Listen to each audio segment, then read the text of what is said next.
a few hours' time, Egypt is set to go to the polls. Its first ever, some say, free and fair elections. But there are many concerns which remain about security, that the military has had to send, in Cairo at least, had to have the polling over 2 days so that it can protect the judges who are scrutinising the poll itself.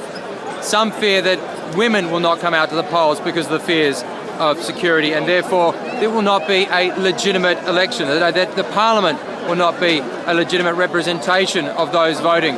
Egypt has 50 million registered voters. There are 41 political parties.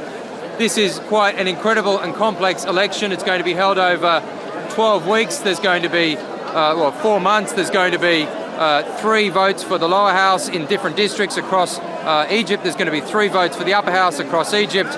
Eventually, by the middle of next year, if the military holds to its promise, there will be an election for a president.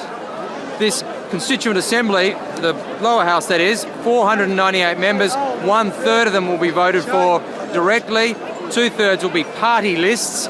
There are many people in Egypt, obviously, who do not know how to read and write. Therefore, when they get to that polling booth, they're going to have to look at symbols. Many of the parties' individual candidates are using symbols, anything from sunflowers to motorbikes to the pyramids to traditional carts to identify themselves on that ballot.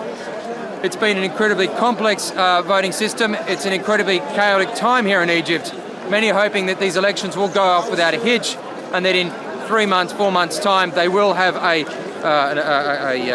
parliament, that they can then write a constitution, and that by the middle of next year they will have a president, and that the revolution will have been worth something. Many people here in Tahrir Square don't believe these elections should go ahead. This is Vincent in Tahrir Square for News 24.